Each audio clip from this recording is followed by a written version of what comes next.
Hello everyone. Welcome to today's 10 at 10. Every Tuesday, we get together to answer questions sent into Bakerpedia by bakers like you. So, let's get to it. Why does storing bread at 40 degrees Celsius or higher make baked goods brown after a few hours? Is it because of the Maillard reaction or something else? Well, yes and no. A Maillard reaction is primarily the browning of proteins, and more recent research is investigating caramelization as a similar but separate reaction. Transformations caused by Maillard reactions include the generation of melanoidins, causing the color to change from light yellow to dark brown, while simultaneously, flavor and aroma compounds are also generated. Under extreme reaction conditions, mutagenic or potentially carcinogenic compounds, such as acrylamide, may form. To learn more about the science behind the Maillard reaction, go to this page. In the case of enriched white bread, the most likely underlying reaction may be galactose, a type of milk sugar. This has been shown to brown over time relative to conditions. Think of white chocolate, for example, that becomes a dark yellowish-brown color with time even at room temperature. You may need to reconsider how you store this baked good. Good luck! In one of your articles, you explain that emulsifiers might also smooth texture and tenderize crust. What do you mean by smooth texture? Smooth the surface of the bread crust. Emulsifiers are surface-active ingredients that stabilize non-homogeneous mixes, like water and oil. When water and oil exist in a system, the oil eventually separates and floats to the top. To stop this, emulsifiers are used as an intermediary between water and oil, thereby creating a smooth texture or surface. So the answer to your question is yes. An emulsifier's functionality is based on the presence of lipophilic or lipid-loving and hydrophilic or water-loving moieties or regions. In bakery products, emulsifiers help with batter stabilization, enhancement of batter aeration or creaming, crumb softening or shelf life extension by reducing the rate of starch retrogradation, and dough strengthening for better gas retention and optimum product volume. To learn more about emulsifiers and how to use them in application, visit the Baker Academy. Does sulfenic acid in onions limit or retard starch staling? This is a really great question. Onions are typically used as natural flavorings for snacks and baked products. They can be included in the dough or as a topping for focaccia or bagels. Beyond that, onions can have several functions in baked goods. As you may know, they provide a distinctively pungent and sweet flavor to bakery products due to various sulfur-containing amino acid derivatives and aromatic structures. However, they also have antimicrobial properties. The antimicrobial actives in onions, mainly allicin, can inhibit the growth and production of toxins by many bacterial pathogens.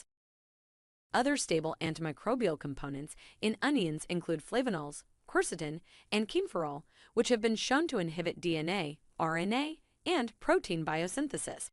The organosulfur-containing compounds in onions have also been shown to inhibit the growth of yeast and fungi.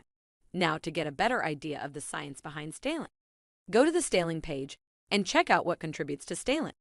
Starch retrogradation is a huge issue, and this page will provide you with more information on how to prevent starch retrogradation. Remember, staling is due mainly to the realignment of the network, making it less flexible and less resilient. However, if there were more water in this system to start with, it will slow down the realignment. Therefore, optimum water absorption is key to making sure that there is adequate gluten hydration. Be sure to read your photographs and determine proper absorption for your doughs. Less than optimum absorption will give you a bucky dough and leave you with a hard loaf of bread. Don't forget, with this information, you need to mix your dough to full development. Why? Because at full development, your gluten network is agile enough to tolerate stresses in the production process and maintain the gases within the loaf.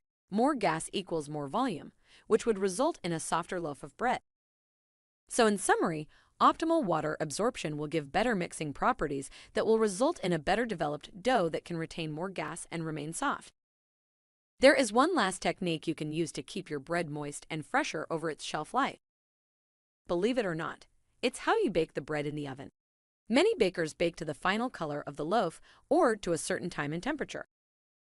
I need you to take this concept and flip it on its head. The method of a proper bake is in its arrival or the internal temperature of the bread. It's not in the color of the loaf of bread. Go to this page and you can read more about arrival time, which is the amount of time the internal temperature of the bread sits above 200 degrees Fahrenheit or 93 degrees Celsius. At this temperature, water is escaping the loaf while coloration darkens.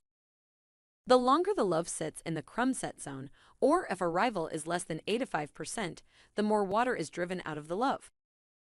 In many instances, I have been to bakeries where their arrival is at 70%. Yes, 70%. That means in a 30-minute bake, 9 minutes of this bake is above 200 degrees Fahrenheit, where it should only be at 85% or 4.5 minutes. Can you see it now? 4.5 minutes versus 9 minutes. Can you imagine cutting your bake by about 5 minutes? Not only will this open up your bottleneck, which is usually at the ovens, but you get a moisture product as well. So watch your bake with a thermal profiler, all right? What food-grade additive or chemical can I use to make my cake crust darker? For white-type cakes, try replacing a portion, anywhere between 10 to 50%, of the sugar with a reducing sugar like dextrose or glucose solids. These will start to brown quicker, resulting in more brown crust color. Bear in mind that they are also slightly sweeter than sucrose, so you may need to take just a little more sugar out than the amount of dextrose you add to ensure the flavor profile is correct. For a chocolate cake, you can try adding caramel color, burnt sugar, dark blackstrap molasses, or increasing the amount of baking soda to react with the cocoa powder to further alkalize it. In addition, adding red or blue coloring also helps darken chocolate cakes. I hope that helps. Okay, that's all we have time for today. See you next week, bakers. Happy baking!